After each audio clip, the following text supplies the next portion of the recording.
많은 사람들 보면서 한국 남자들도 만나보면서 굳이 이렇게 북한의 그 가부장적 사고방식이 젖은 남자를 데려와야 되나? 뭐 그런 고민. 그리고 또 어머님한테도 얘기했을 거 아니에요? 그쵸. 예. 이제 처음엔 사실 연락을 하고 나서 못 오겠구나 이렇게 생각을 했었어요. 그러니까 나 오고 싶어도 가고 싶어도 못 간다 이런 식으로 이제 연락을 끊는 상태였어 갖고.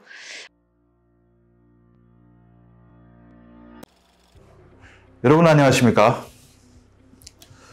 예, 오늘 시간 이례적으로 주성아TV 생겨서 처음으로 3명이서 유튜브를 진행하는 첫 모습을 제가 보여드리게 됐는데, 오늘 모신 게스트는 여러분들이 뭐 익숙하게 보신 분들이 있죠. 장혁, 2020년에 한국사에 나왔고 북한에서 이과대학을 졸업해가지고 왔고, 그리고 오늘 또 처음으로 주성아TV 모신 분은 그 장혁 씨의 여자친구인 김주경 씨입니다. 근데 이 두 분이 이번 토요일 날 결혼을 합니다. 그래서 제가 청첩장을 받다가 그러지 말고 그러면 결혼을 계기로 해서 한번 주성아TV 나와보는 게 어떻겠냐. 두 명의 사랑 얘기부터 시작해서 제가 듣고 싶은 얘기들 많은데 아마 구독자분들도 아마 듣고 싶은 분들이 많을 거라고 봅니다. 그래서 이 두 분이요, 좀 특이한 것이, 김주경 씨 언제 한국 오셨어요? 전 2016년에 왔습니다. 2016년에 왔는데 두 분이 또 북한에서 연인이었단 말이죠. 그래서 북한에 있던 연인을 데려왔어요. 그래서 지금 결혼에 꼴이 나게 되는 겁니다. 근데 연인만 데려온 게 아니고 그 남자친구의 여동생과 어머님까지 다 데려왔어요. 야, 이런 사람이 좀 드물지 않습니까? 그래서 오늘 왜 이렇게 이런 일이 생겼는지 한번 좀 듣고 싶은데, 주경 씨 한국 사회 와서 남자친구를 데려가야 되겠다는 생각을 한 몇 년 만에 가졌어요?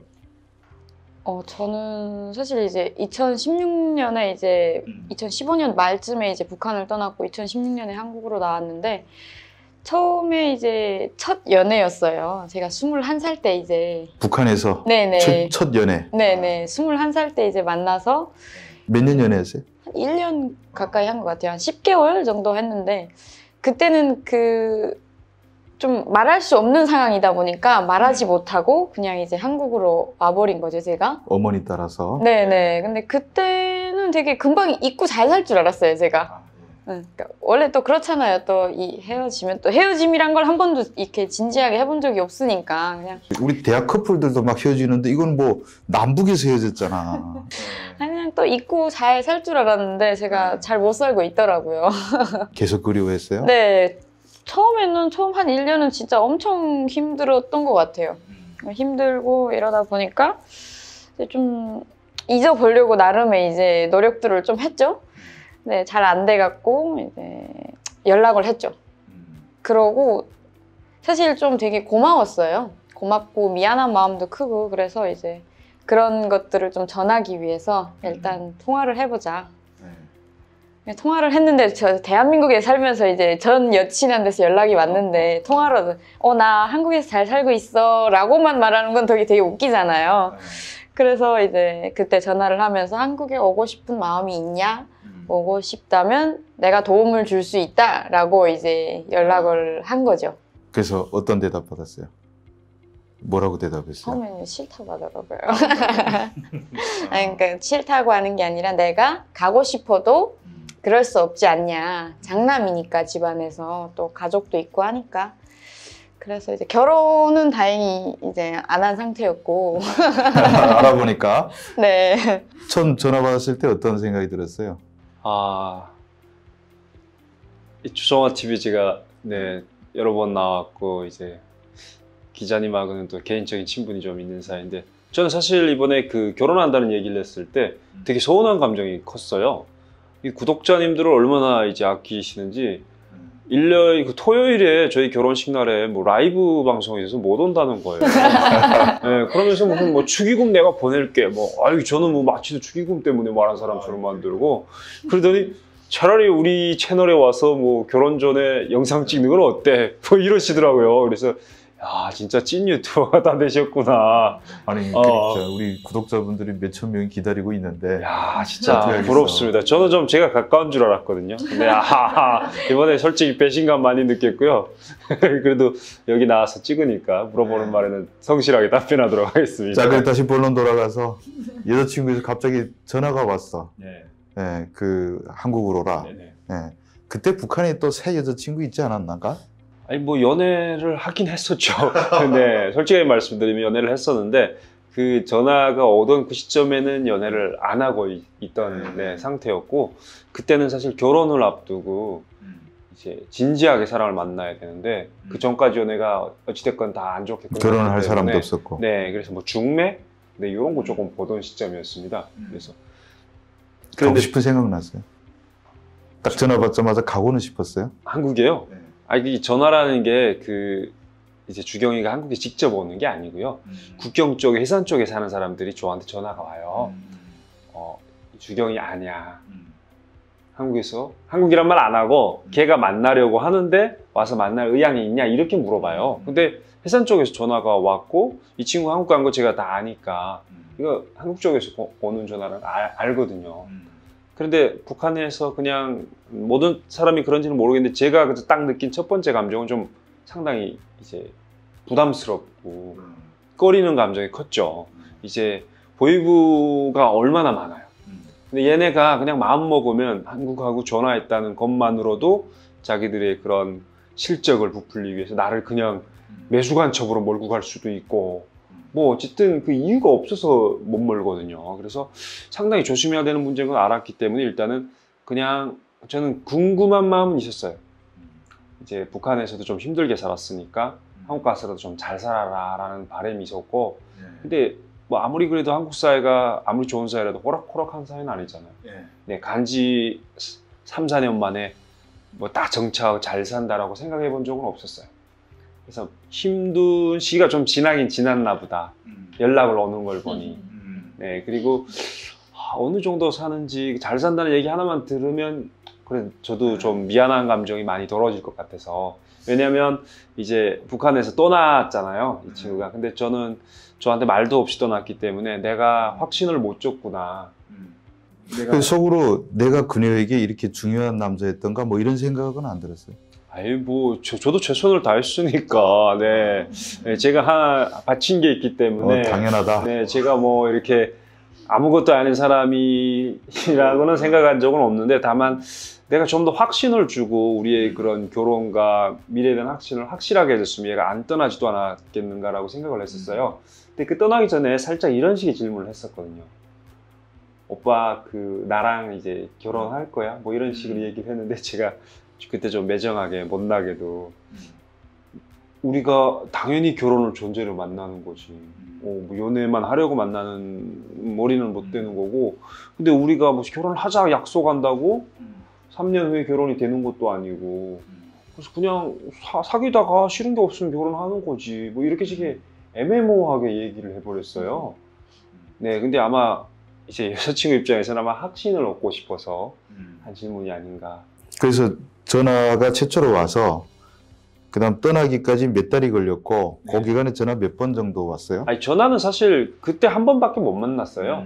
근데 그 전화를 하면서 본인이 한국에서 어떻게 살고 있고 이런 얘기를 많이 하는데 들어보니까 무슨 일본 여행, 무슨 홍콩 여행, 이런 거를 많이 어필하고 그리고 막 무슨 어필이야. 나 수영도 배우고 뭐 테니스도 치고 너무 그런 것들을 많이 이제 얘기를 하는 거예요. 약점을 알았던 거야. 뭘로 꼬시면 넘어올지. 아니 근데 저는 개인적으로 조금 좀 그런 걸 보니까 진실성이 떨어져 버렸어. 아 그래요? 굳이 이런 거를 뭐 이런 물질적인 걸 이렇게 많이 어필을 하나라고 생각을 했고 이 친구가 그 되게 이렇게 브로커들이 보면 모르게 뭐 if you come here 뭐 이런 식으로 영어를 썼어요. 만약 네가 오겠다고 하면 내가 좀 도와주겠다. 그래서 역시 이게 본론이겠지. 그래서 저는 조금 처음에는 좀 살짝 긴장되고 나를 좀 깨이는 거, 꺼득이는 것 같은 그런 느낌 몇 달 받았어요. 걸렸어요 오기 전까지? 미션까지 한 8개월? 8개월 범위나 다 9개월? 떠났어요? 네, 그렇게 고민했죠.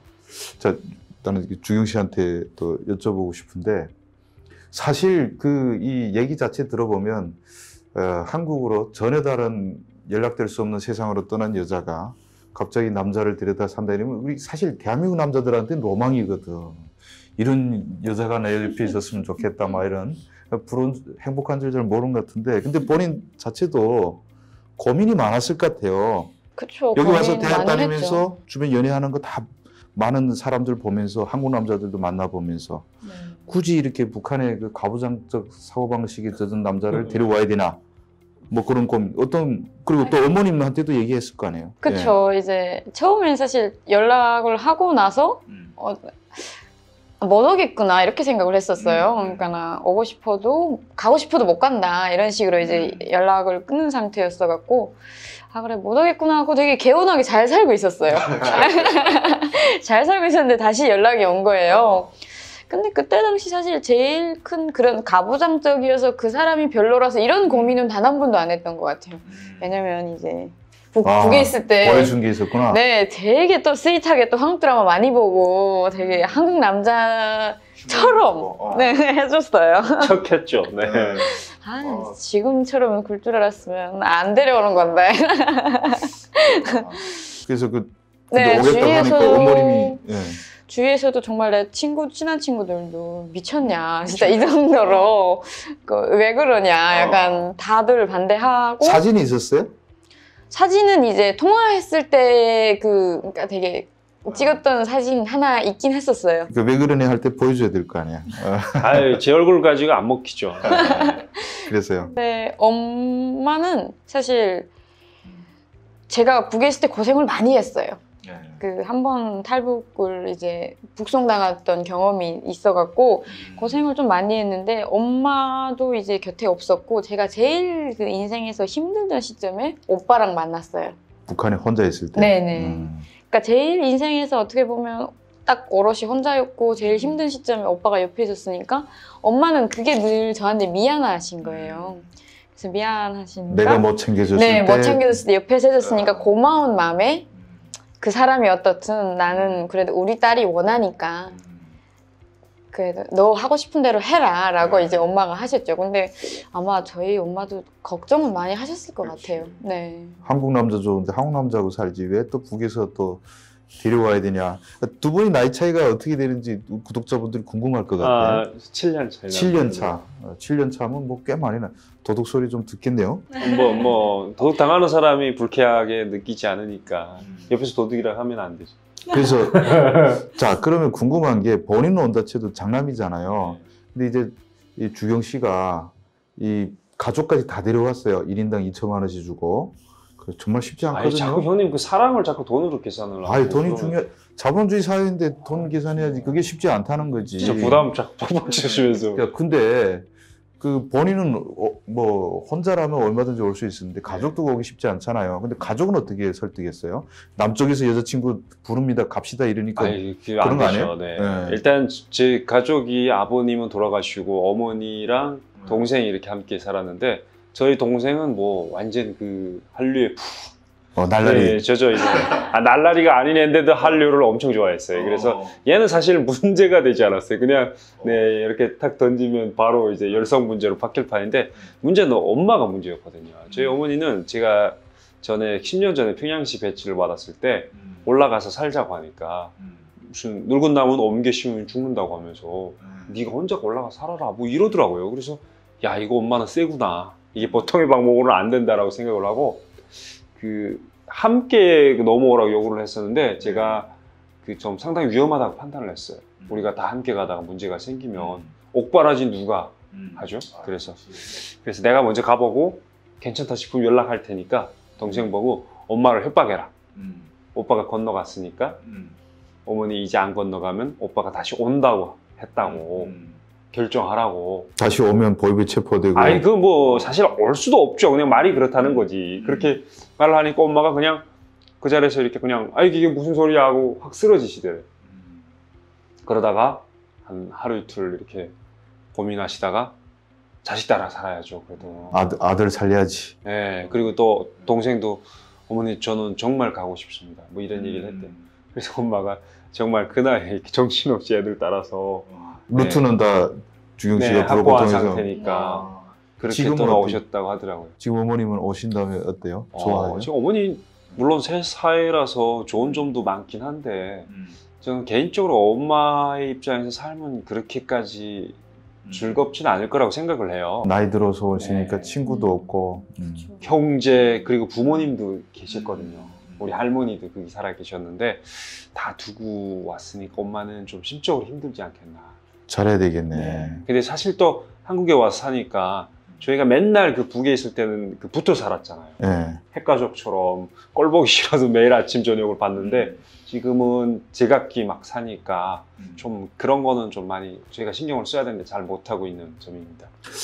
근데 들은 얘기 많은데 그 북한에서 어떻게 연애를 하고 아까 고생했던 얘기 이런 건 좀 다음 시간에 좀 얘기하고, 예. 그 이제 이틀 뒤면 진짜 우리 나라에서 인정받는 부부가 되잖아요.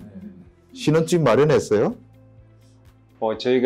제가 하나는 그 졸업하고 졸업이라고 해야 되나 그 어쨌든 수료하고 네 그 집을 받았는데 그 엄마하고 동생이 한 달 뒤로 나오다 보니까 그 집에 다 합류를 했어요. 근데 이제 제가 주경이까지 이렇게 함께 살려고 하면 집이 작잖아요. 그래서 오피스텔 하나 구해가지고 저희 거기 나와서 아마 거기서 신혼집으로 하면 될 것 같아요. 여러분 이 커플을 어떻게 정정 명명해야 될까요? 제가 봤을 때는 분단을 넘어온 사랑. 와, 이건 진짜 정말 이게 우리 탈북민들이 역사를 쓸 때 또 하나의 새로운 케이스가 되지 않겠나 싶은데요. 그래서 이렇게 멋진 훈남 선녀의 커플 이틀 뒤에 다시 또 이렇게 새로운 커플로 부부가 돼서 평생을 함께 한다고 합니다. 그래서 지켜봐 주시는 모든 분들 진심으로 이 신혼부부의 앞길을 축복해 주시기를 진심으로 바라면서 다음 시간에 어떻게 연애돼 가지고 오고 한국 와서 어떻게 사는 게 재밌는지 이런 얘기를 더 들어보도록 하겠습니다. 예, 시청해 주셔서 감사합니다.